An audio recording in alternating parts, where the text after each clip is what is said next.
चुनावों का ऐलान हो चुका है। पश्चिम बंगाल के अंदर राजनीतिक गलियारों में अब हंगामा मचना भी शुरू हो गया है। पश्चिम बंगाल से एक बड़ी खबर निकल कर आ रही है। एक तरफ देश के प्रधानमंत्री मोदी जी जाकर के वहां बहुत लंबी चौड़ी भाषण देकर के आए और इधर भाषण खत्म हो रहा है और दूसरी तरफ चुनावों का ऐलान हो रहा है और उसके बाद बीजेपी ने अब से 144 कैंडिडेटों के नाम भी जारी कर दिए और जैसे ही नाम जारी किए जाते हैं तोड़ फोड़ मच जाती है, भगदड़ मच जाती है। दरअसल टीएमसी के अंदर भगदड़ नहीं, बीजेपी पार्टी के अंदर भगदड़ मचती है। कार्यालय के अंदर तोड़ फोड़ मचती है, कुर्सियां तोड़ दी जाती हैं, मेज तोड़ दी जाती हैं, दरवाजे तोड़ दिए जाते हैं। ये सब कुछ भारतीय जनता पार्टी के बीजेपी के एक दफ्तर के अंदर होता हुआ दिखाई देता है। मैं वीडियो दिखाऊंगा आपको और कहां की घटना है पश्चिम बंगाल के अंदर वह भी बताऊंगा। साथ ही साथ किन कारणों की वजह से बीजेपी के कार्यकर्ताओं के अंदर इतना गुस्सा आ गया कि जिन अपने हाथों से कार्यालय को बनाते हैं उसी कार्यालय को तोड़ते हुए नजर आते हैं।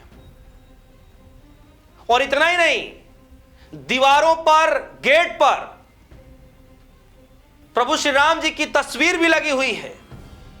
गुस्से में उन्होंने उस तस्वीर को भी नहीं छोड़ा और कहां तो कहा जाता है कि सबसे अगर कोई पार्टी है जो भगवान को मानती है, हिंदुओं को एकजुट करके लेके चलती है, किस तरीके से अपनी विचारधारा को बताती है कि हम सबको एक साथ लेकर के चलते हैं, लेकिन देखिए कि आज उसकी भी पोल पट्टी कहीं ना कहीं खुलती हुई नजर आ रही है।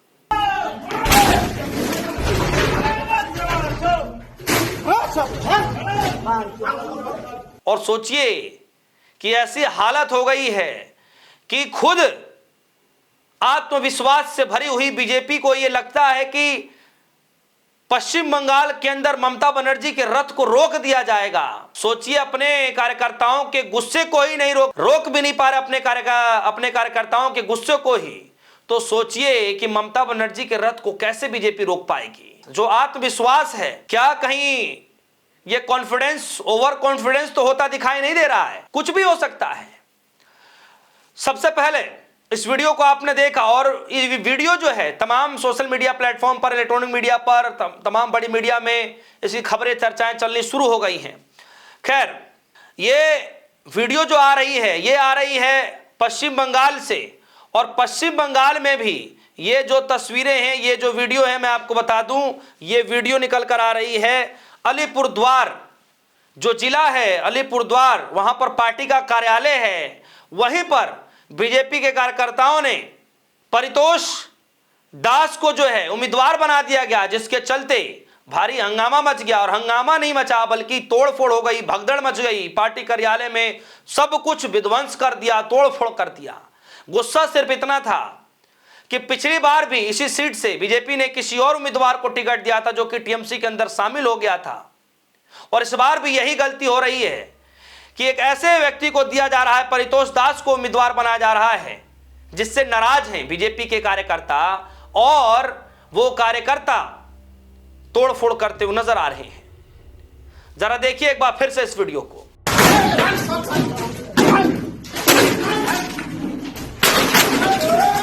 देखा आपने, कुर्सियां तोड़ दी, मेज तोड़ दी, गेट तोड़ दिए, यहां तक कि गेट पर प्रभु श्री राम जी की तस्वीर लगी हुई है।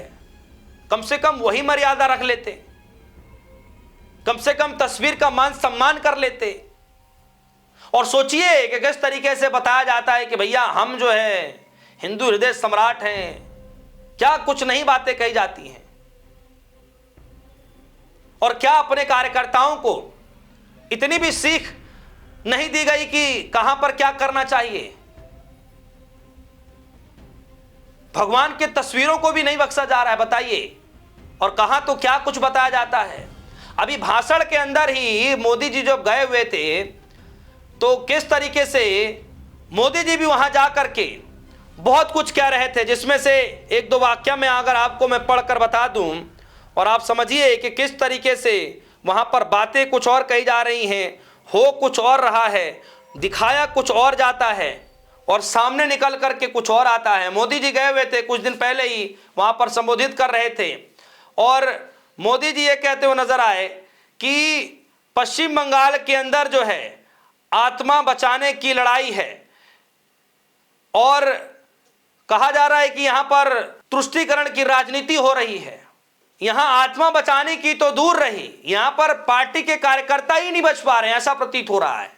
और ठीक एक तरफ मोदी जी की रैली हो रही है और वहीं दूसरी तरफ भारतीय जनता पार्टी और टीएमसी कार्यकर्ताओं के बीच में तोड़फोड़ भगदड़ की भी खबरें आप सभी के सामने मैंने रखा कि किस तरीके से टीएमसी के कई कार्यकर्ता घायल हो गए, बाकायदा प्रेस कॉन्फ्रेंस की गई, सारे पुख्ता सबूत दिए गए, किस तरीके से ममता बनर्जी के एक मंत्री को चोट भी लगा, उनके घर के दरवाजे टूटे हुए मिले, खिड़कियां टूटी हुई मिली, इस तरह की खबरें भी चली। उधर मोदी जी का भाषण और इधर भगदड़ मची पड़ी है, ईंट पत्थर चल रहे हैं, पथराव हुए पड़े हैं।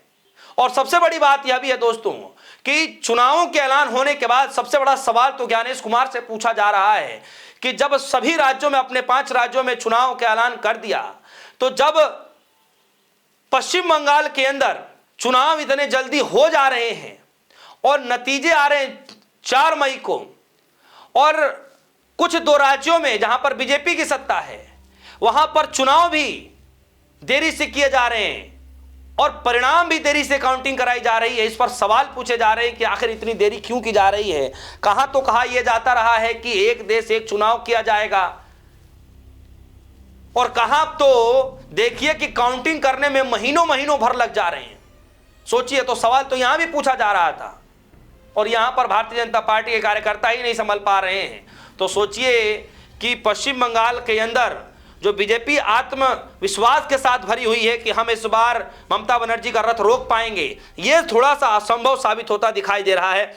तो इस खबर को देखिए, पश्चिम बंगाल में सीएम ममता की सीट से चुनाव लड़ेंगे शुभेंदु अधिकारी, बीजेपी ने जारी की 144 उम्मीदवारों की पहली लिस्ट। जी हां, 144 उम्मीदवारों की लिस्ट जारी हो गई, जिसमें बीजेपी ने जो है 41 विधायकों को फिर से टिकट दिया है जो वर्तमान में थे। और दूसरे तरफ इन्हीं के कार्यकर्ता जो दरी बिछाते हैं, सीमेंट जो है चूना से लाइन खींचते हैं, सोचिए वो साल साल भर 5-5 साल मेहनत करते हैं, उन्हीं कार्यकर्ताओं को संभाल नहीं पा रही है बीजेपी। अपने ही दफ्तर में तोड़फोड़ करना पड़ रहा है दोस्तों। और कहां तो सवाल टीएमसी से पूछे जा रहे हैं।